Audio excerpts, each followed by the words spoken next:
Yo, what's going on, everybody? It's your boy Ance Armstrong back again, and today we are coming back with some more roster update investment looks here in MLB The Show 21. Even though we just had our last roster update of the regular season, we do still have one more coming after the postseason here in MLB The Show 21. So this is kind of like our primer, our prepper for the postseason. These are the guys comprehensively that I'm looking at to possibly get hot during the postseason, bring some of their hot streaks into the postseason, I should say, and possibly get some upgrades after the postseason. One last shot to make some investments, to hit on some investments and make some subs here in this game. So let's go ahead and let's break everything down. We're going to be doing a little bit of a different format for this video as well. So if you enjoy this new format, definitely let me know down in the comment section below. Testing out a couple new things here as we are nearing the end of our roster update videos this year. That way we can make next year's roster update videos even better, make y'all more subs, be more comprehensive. So let me know down in the comment section your thoughts on this little bit of a different format and who you think could possibly get hot during the postseason. Now, of course, most of the updates after the postseason are pretty minor, but we will see some pretty significant upgrades depending on how players perform in the postseason. We saw that last year with Randy Arozarena, got that massive upgrade after the postseason with that insane run that he went on. These can be a little bit risky because we have a really strong sample size for all of these players, so we really kind of know what type of players people are, and a lot of people who deserve to be diamond based off their performance this year are already diamond in game. So definitely some risk involved in that front, but with that risk, we're definitely highlighting a bunch of people who are relatively more inexpensive as well. Not a whole lot of hype in the investment market right now. So most of these players that we're looking at are quick sell or close to quick sell for both silvers and golds. So lots of room to make subs off of this. You can get in really early before the hype really takes off. And the postseason does start Tuesday, so just right around the corner, we're going to start watching people and seeing how they do. Of course, now that the postseason is finalized as well, bit of a late video coming out today, but I wanted to get the postseason finalized to see what our matchups were, or at least as close as we could to being finalized. Seattle and Toronto, unfortunately, both out. So Boston, New York, they will be locking down the wild card, and San Francisco is going to lock down the NL West. So Dodgers going to be relegated to the wild card. And that does play an impact because if a team's only playing one game in a wild card, not a whole lot of chance to make upgrades based off of that. So we're really we're looking at teams who can go deeper into the playoffs. But of course, when the playoffs happen, who knows? Everybody's got a chance. Let's hop into it and start with our first team here, the Atlanta Braves. We're going to be breaking things down team by team here, starting with the Atlanta Braves. Now, the Braves, not a whole lot of big money movers. You got more than that in 83. You got some other guys at 81. Eddie Rosario, Will Smith. Personally, I don't see many upgrades here for the Atlanta Braves. Morton, he's got some playoff experience. He's shown some good playoff performances before. Maybe he could do something and possibly get a +2 bump, but it's about a 3.5 ERA on the season. Overall, pretty solid stats, but not diamond worthy. Dansby's been hot headed into the playoffs, but I'm not sure if that's going to be enough for him to get a +4 up into that diamond category. I think there's not a whole lot here with the Braves I'm working with. Of course, we can be surprised. We've been surprised before, but overall, not a ton I'm working with here on the Braves. Now, moving on to Houston, I do think we have some really solid investment plays. Starting off with Carlos Correa, 1,300 on the sell now. So pretty cheap card overall, 3,400 on the buy now. So definitely some hype for upgrades. Look at his market. I wonder how many orders are in. Yeah, there's a lot of orders. You can see people putting out investments on Carlos Correa. One thing we're looking for with these players are who's hot headed into the playoffs. Carlos Correa has been just that. He's batting .333 with a 193 WRC plus over his last 7 games. So showing a little bit more power, hitting the ball well headed into the playoffs on a Houston team that is poised for a relatively deep run into the postseason. Needs that power versus left to come along and could probably get some contact upgrades as well. He's been a diamond before this season, has a pretty long track record of being a diamond, has put together a great season overall. So I think he has a relatively strong shot with some solid postseason performances to get up. And at 1,300, I think he's actually one of the more expensive cards we're looking at. So again, lots of room here for investments. Also on the Astros here is Julio Guriel. I think he's got a shot. He definitely has a lot of room to grow with his power upgrades. 42 power right, 69 power left. Lots of room to go there to just get a +2 to his overall. He's been 389, 185 WRC plus over his last 7 games. So coming in swinging a good bat into the playoffs. He has a 222 isolated power during that time. So definitely has shown a little bit more power than we've seen from him this season headed into the playoffs. If he can come in and get hot in the playoffs, show that power off some more, I don't think a power upgrade and a +2 overall is out of this world. We take a look. Open up his card, take a look at his locations. 1,009 on the sell now, so he's another card right at quick sell for an 83 overall. Other than that, on the Astros, don't see a whole lot of ability to grow. They got some pitchers down here in Silvers, Valdez, and Javier that I think could maybe do it. We'll see how they pitch, but not a whole lot else I'm looking at for them. Onto the White Sox. We're first looking here at Lance Lynn. Was a diamond earlier in the year, so he has that precedent of being a diamond. His last start was pretty solid as well. He had put together one of his better starts in his last couple in his last outing. So taking a little bit of momentum into the playoffs. He's an 84, so he doesn't need a massive bump to get back up to diamond. If he could get hot in the playoffs and put together some good starts for the White Sox that I think are going to take it of the American League and go all the way to the World Series, if he can put together some good starts during that time, definitely worthy and deserving of an upgrade. You take a look at his price as well, 1027 on the sell now. So another player that is essentially down at quick sell value. Maybe not my favorite investment, as he hasn't just been dominating recently, but he's not far removed from being a diamond, and I think he can return to that without too much struggle with some good playoff starts.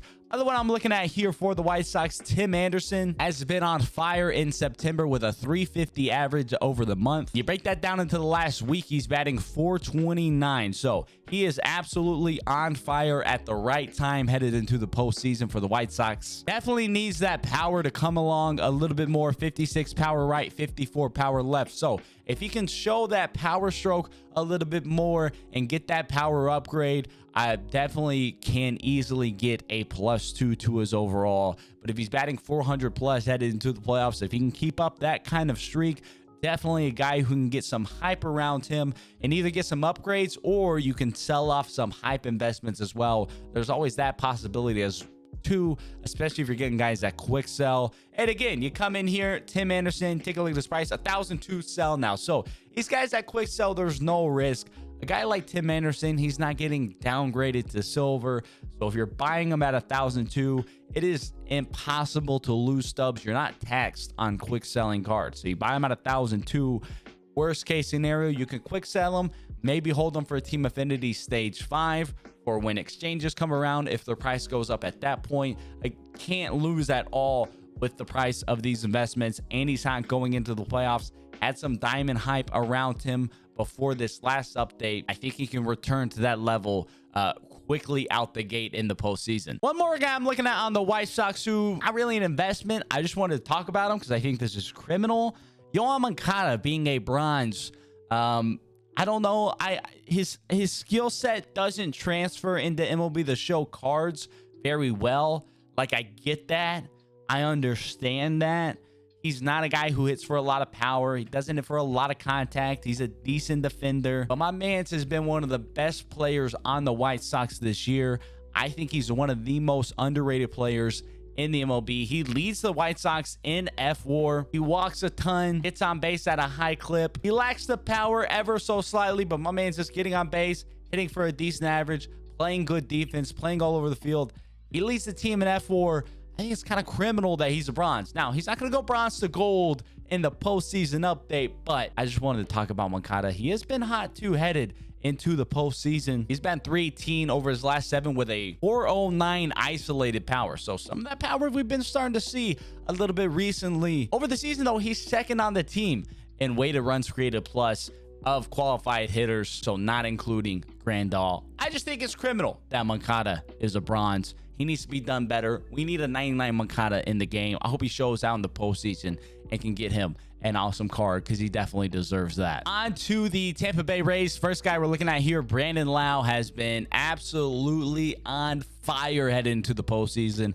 5 homers over his last 4 games. Dude is on a hot streak like no others, right at the right time for the Tampa Bay Rays. Adding 471 over that time, 421 WRC plus is absolutely insane to think about as well. Obviously, contact and power versus left where he's lacking, so we'd like to see him get some good performances versus left-handed pitchers. If he can do that in the postseason, definitely deserving of getting up to that diamond tier. He's taken one heck of a hot streak into the postseason. Can he continue that in the playoffs? We'll see what happens, but if he does, definitely deserving of some upgrades. The other guy I'm looking at on the Rays as well, Kevin Kiermaier. Kiermaier is the definition of defensive floor. You know we love defensive floor. The only reason he's not a common in this game is because of his 99 fielding, 92 arm, 99 reaction. He is insane defensively, but the bat has shown up over the last couple of weeks as well. In 407 over the last week with a 222 isolated power and a 215 WRC plus. So swinging a pretty good stick headed into the postseason. Obviously, monumental room to grow offensively. If Kiermaier can just be an average to good hitter in the postseason, he's deserving of some upgrades there. And with that fielding, does not take much in the slightest to get up to the gold tier. And so if he can keep swinging a good bat, hitting for a high average, showing a little bit more power than what we've seen, he does that in the playoffs, really easily a guy looking at going gold. 137 on the sell now too. So at that price, again, a price point where you cannot lose stubs because you can simply go through and exchange Kevin Kiermaier's for gold cards at a rate less than 1,000 stubs per exchange. He's not going to get downgraded either. So Kevin Kiermaier, risk-free investment there at 137. Been hitting really well too. High defensive floor. I like his chances a lot to go to gold if he can show something in the playoffs. Last guy we're looking at, Shane McClanahan. Last 14 days, he's got 13 innings pitched, 2.8 ERA, 9 Ks per 9, 2 walks per 9 over that time period. Should be in that Rays rotation during the playoffs. So I'll be interested to see how he performs.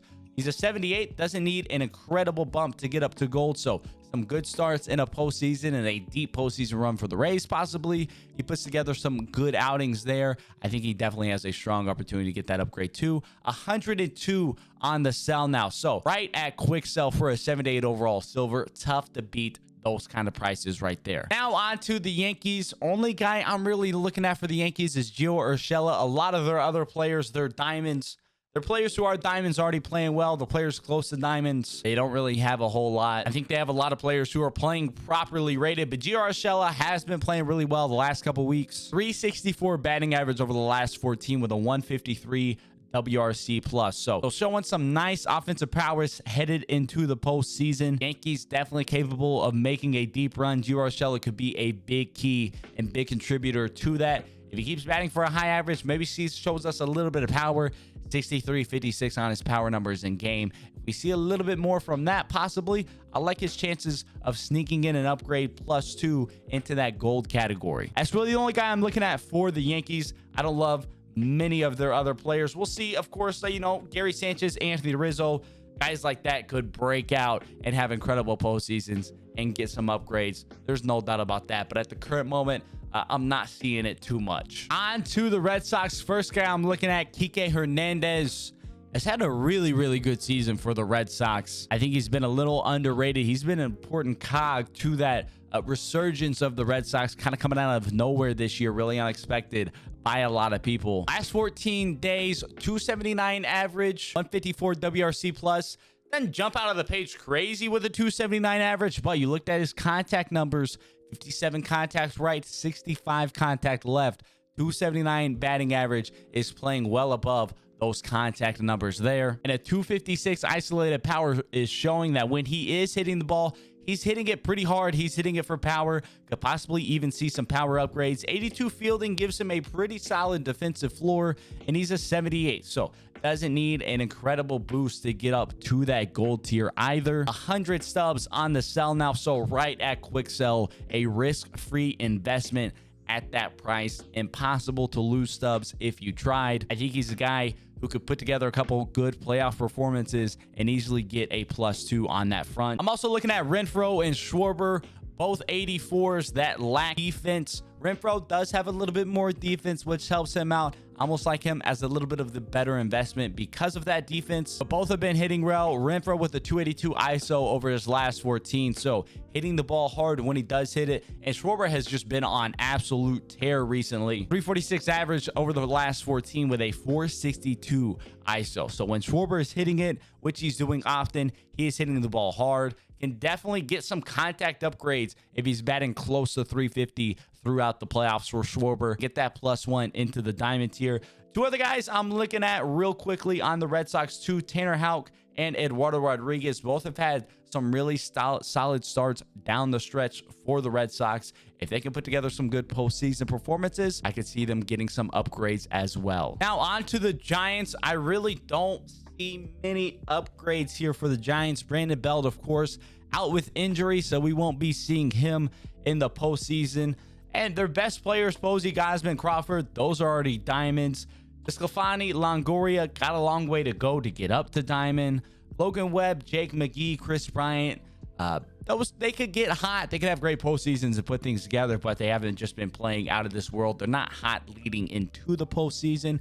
That could obviously change, especially Logan Webb. I think he had a really good season overall and could get some good starts to go up to gold, but had a couple rough outings in his last few. It could be tough for him to get there. I really don't love anyone on the Giants. None of them stick out the page for me. That can change quickly. We'll see who comes out the gate hot for them in the postseason. They could have some surprise performers, but at the current moment, not specifically targeting anybody on the Giants. Now on to the Dodgers. The first two I'm looking at here, Julio Aureus. We talked about him a lot, possibly going diamond within the last roster update of the regular season. I thought he had a really good shot to do that. Didn't quite get there, but he's had two really strong starts headed into the postseason. And now with the injury to Clayton Kershaw, he should be firmly into that playoff rotation. So he's going to be on the bump, getting starts for the Dodgers in the postseason, I would assume. And that's going to give him a real chance to shine, put together some postseason gems, and work his way up into that diamond category. 65 Ks per nine on his card. Biggest room he has to grow. His last start, he struck out 7 in 6 1/3. So definitely pitching well as of recent. I think he's bringing some good starts into the postseason. I'll be really interested to see how he performs in the postseason under the pressure, if he can put some solid starts together. I'm also looking at Corey Seager. He a bit of an up and down season, has obviously dealt with some injuries, but Corey Seager has still performed really, really well. I think a little underrated in that Dodgers lineup. It's easy to get overlooked. But I think Corey Seager, when he has played, has put together a really good season, and he has been on fire. Maybe the hottest hitter in baseball over the last 2 weeks. So I like him to keep that streak going into the playoffs. He's been a diamond before, so he does have that precedent there of being a diamond rated player. He's got playoff experience too. Of course, the 2020 World Series MVP. He's batting 444 over the last week. And specifically, he's batting 333 versus righties since the beginning of September. So just 74 contact versus right and 59 power. Definitely some room to grow there. He's going to be one I'm watching really closely during the playoffs. Seeger, 1,001 on the sell now. So again, right at quick sell, zero risk. You can't lose anything on a guy like Seeger for him being upgraded. No risk investment there at 1,001. And he has been on fire leading into the playoffs. He's going to be batting with a ton of protection in that Dodgers lineup. There's not a free out. You're not pitching around people. You got to pitch to a guy like Seeger in the playoffs. So he keeps it up. I like him a lot. He may be one of my favorite investments from this video, with how well he's playing and the precedent he has of being an incredible player. Elsewhere on the Dodgers, AJ Pollock, 81 as well. He's been playing good recently. He's got a long way to go. Doesn't have great fielding. I don't love him, but he's at least a name to keep in the back of your head. Keep your mind on him in case he goes crazy during these playoffs. Last two teams here, starting with St. Louis. A lot of their players that have led them to the playoffs with the insane stretch that they put together, they're already diamonds. O'Neill, Bader, Goldschmidt, big keys into that. Gallegos, though, 8-inning scoreless streak. He had that one rough outing early in September, but since then has only given up 1 run over the course of the last month or so, give or take. I think Gallegos starting to put things back together. If he can come up and pitch in some crucial situations in the playoffs and perform well, I think he could finally get that bump to diamond that many people expected him to get earlier on in the season. For his last 7 innings pitched, 11.5 Ks per 9. So he's striking out people at a really high rate. Already has that high hits per 9, but 11.5 Ks per 9, he can get a bump over that 80 rating he currently has. Definitely some potential to go to diamond. The other question mark, probably Jack Flaherty. How much is he going to pitch? He's looked really good when he has pitched this year, has dealt with a lot of injuries. Did return, pitch 1 inning the other week. How much usage is he going to get within the postseason? We don't really know, but definitely some potential there if he can do things. Other guy I'm looking at, Dylan Carlson. He has been on fire over the last 2 weeks. 359 batting average, 188 WRC plus last 14 days. 333 ISO as well. So not only is he hitting it, he's hitting the ball hard in a 56 power right, 55 power left. Is very, very low. Lots of room to grow for his power numbers. So with that 333 ISO, that's showing that he's hitting the ball for some power. He's not just putting together singles to have a high batting average. He's hitting the ball hard. If he can keep that power going into the postseason, definitely has potential.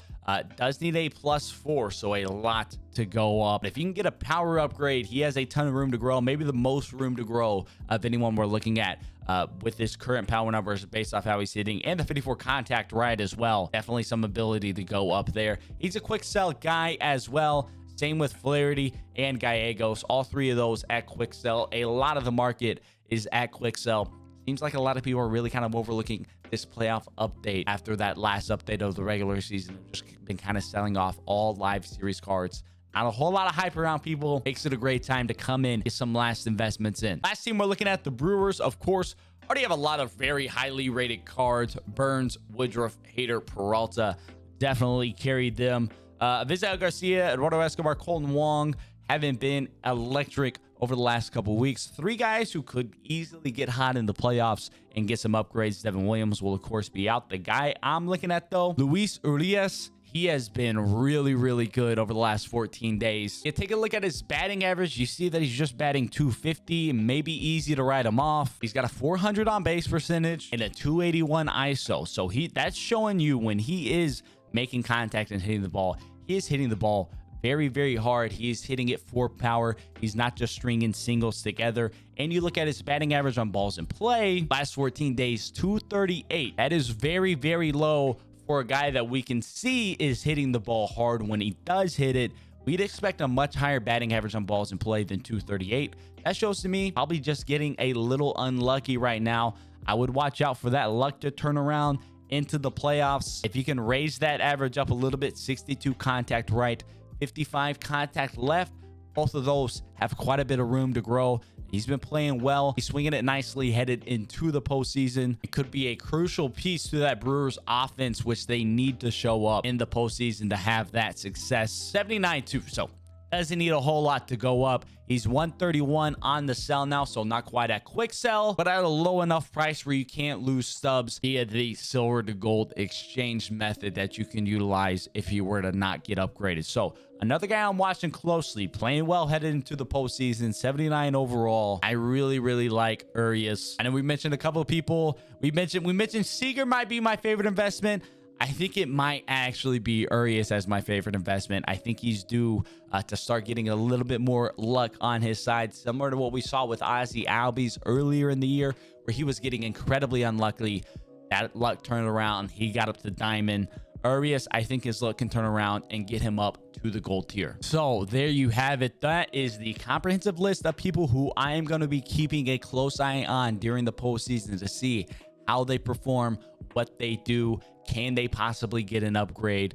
Long postseason. We're still a ways away from that last roster update. We got to see how people get in and perform in the postseason. But that is a group of people who are playing hot and have room to upgrade headed into the playoffs.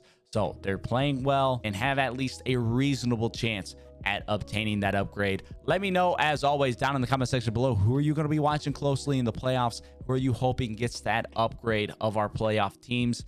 And if you enjoyed the video, definitely be sure to leave a like and subscribe. Both for myself and my partner in crime back there, Georgia, wiped out after that Dallas Cowboys dub today. You got to take a nap to recover. You know how we do it. Until next time, I'll catch y'all around.